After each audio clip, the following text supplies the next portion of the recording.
Good morning. This is John from the Springs Mennonite Church. It's good to be with you today. I say that almost every day because it is a good day. It's a great day. I hope you're having one. I know sometimes days don't look like they're going to be so great, but when we can look in the right place, we can find some greatness in any situation. And today I want to look again at Psalm 119. And beginning with verse 56. And here's what it says. This is how I spend my life, obeying your commandments. Lord, you are mine. I promise to obey your words. With all my heart, I want your blessings. Be merciful as you promised. I ponder the direction of my life, and I turn to follow your laws. I will hurry without delay to obey your commands. You know, obeying God is not nearly as hard as a lot of people think. Now, I can't tell you I'm an expert and I have absolute direct communication on this matter, though I've talked to God many times and He's talked to me. But doing what God wants is not hard. It's only hard when we are determined to do what we want. And some of us are pretty hard-headed. I can be. I mean, lots of people are. Maybe everybody is to some degree. But following God is not that difficult. And so it says here, this is how I spend my life, following your commandments. Do you do that? Well, I don't know what you're doing. You don't know what I'm doing. But do you spend your life trying to follow the commandments of God? And if you say, well, which commandments are there? Well, if you go to the Old Testament, there's 730 some rules in the law. And you can try to follow those if you want. You won't be successful, but you can try. A lot of people have. A lot of people still do. And they exist in places where Christianity is reduced to do this, to do that, don't do this, don't do that. And the Bible tells us that God did it that way to show us that you can't live that way. So then, what does it mean to say that I want to spend my life obeying your commandments? Well, look at the life of Jesus. He gives us a clue, if not the answer. And his clue was, as he said, love the Lord your God with all your heart, and to love your neighbor as yourself. This is all that the prophets have written. So it goes on to say, Lord, you are mine. I promise to obey your word. We can do those things. We can love the Lord our God with all of our heart. And we can love our neighbors as ourselves.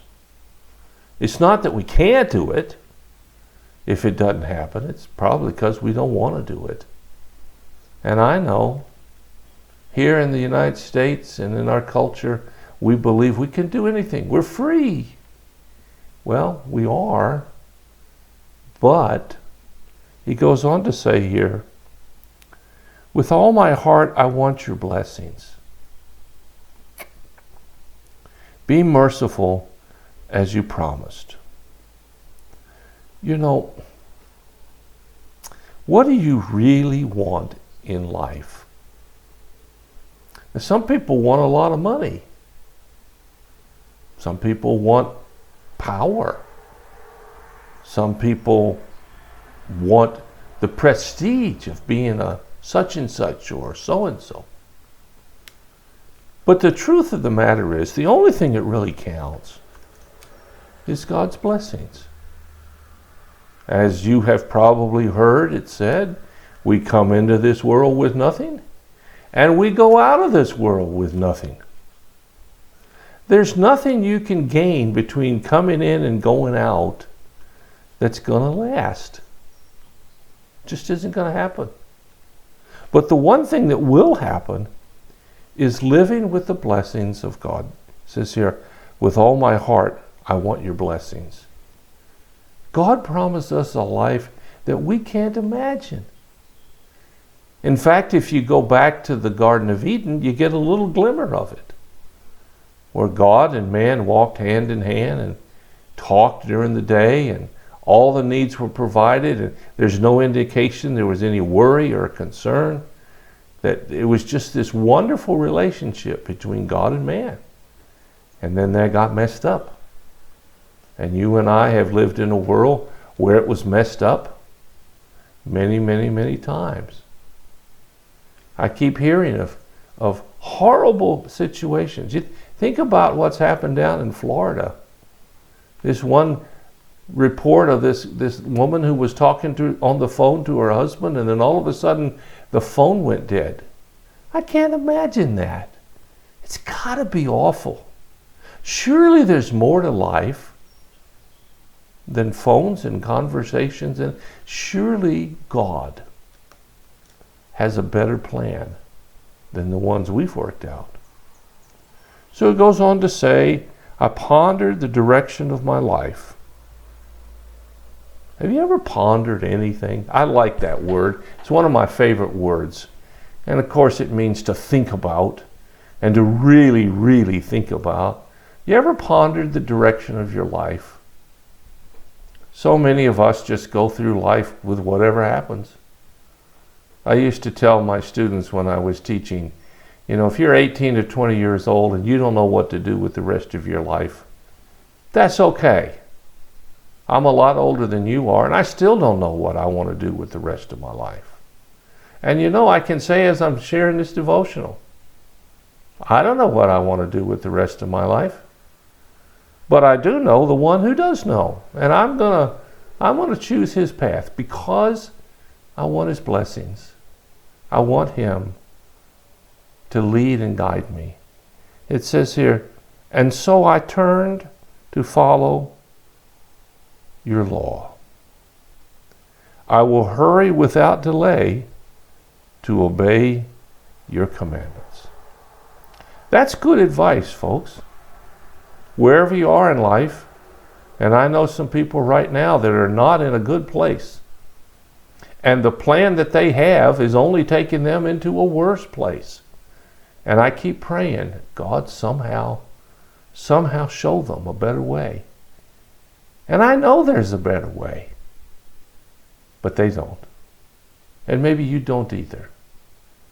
And so I invite you today to spend a little time with God.